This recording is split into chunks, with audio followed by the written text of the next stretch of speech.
নমস্কার প্রিয় দর্শক বন্ধুরা। আম্বুবাচি সম্পর্কে কম বেশি আমরা সকলেই জেনেছি। অনেক বাধা নিষেধ সমস্ত কিছু সম্পর্কেই আমরা অনেকেই অনেকখানি অবগত। কিন্তু এমন কিছু বিশেষ কাজ আছে যা অম্বুবাচীতে করতে আছে, আবার অনেক কাজ আছে যা একদমই করতে নেই।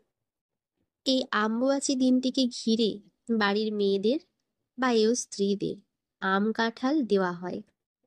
এই রীতি অনেক বাঙালি বাড়িতেই আছে।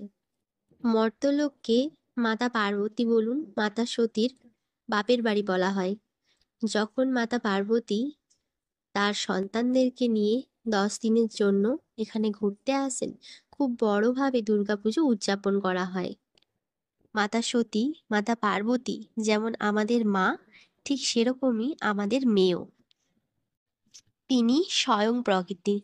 তাই অম্বুবাচীর এই 3টে দিন যখন মা কামাখ্যার মন্দির বন্ধ থাকে, মাতা ঋতুমতী হন, তখন অনেক কাজ আছে যা একদমই আমাদের করা উচিত নয়।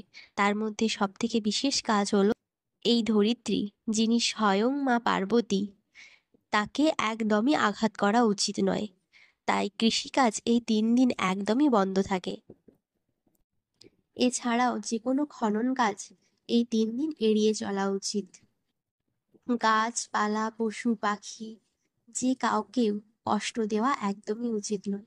বিশেষ করে অম্বুবাচীর এই 3 দিন আমাদের গাছ কাটা উচিত নয়, কোনো জীব জন্তু কাউকেই আঘাত করা উচিত নয়। এতে মাতা স্বয়ং কষ্ট পান। 7ই আষাঢ় থেকে অম্বুবাচী শুরু হয়েছে এবং 10ই আষাঢ় অম্বুবাচী সমাপ্ত হবে।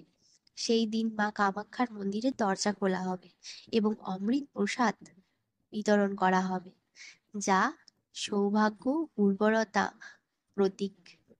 বুধবার দিন, যেদিন অম্বুবাচী সমাপ্ত হবে, সেই দিন মাতাকে যথা সামর্থ্য পারেন দুধ, কাঁঠাল, আম সমস্ত কিছু দিয়ে মায়ের পুজো দিন। যদি মন্দিরে না যেতে পারেন, বাড়িতেই পুজো দিন এবং সেই প্রসাদ গ্রহণ করুন।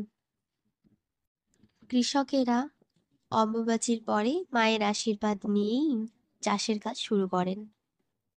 অনেকেই বলে থাকেন এই অম্বুবাচীর সময়কাল খুব অশুচি, কিন্তু মোটেও এটি নয়।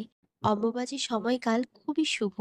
যেমন একটি মেয়ে ঋতুমতী হলে তার কষ্ট হয়, ঠিক সেরকমই মা যখন ঋতুমতী হয়েছেন তারও কষ্ট হয়। তার সাথে সাথে সমগ্র প্রকৃতির কষ্ট, কারণ তিনি স্বয়ং প্রকৃতি।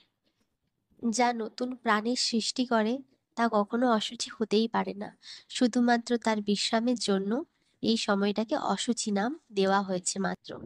অনেকেই বলেন এই সময় দেবী মন্ত্র উচ্চারণ করতে নেই, দেবী মূর্তি পুজোও করতে নেই, লাল কাপড় দিয়ে ঢেকে দিতে হয়। হ্যাঁ, নিয়ম যেটা আছে অবশ্যই পালন করুন, কিন্তু অশুচিভাবে কোনো কিছুই রাখবেন না।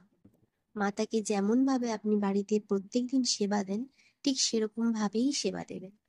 আপনার বাড়ির মেয়ে ঋতুমতী হলে যেমন তাকে কি আপনি খেতে দেওয়া বন্ধ করে দেন, নাকি তার সাথে কথা বলা বন্ধ করে দেন? এমনটা তো নয় যে তাকে আপনি এক সাইডে সরিয়ে রেখে দেন।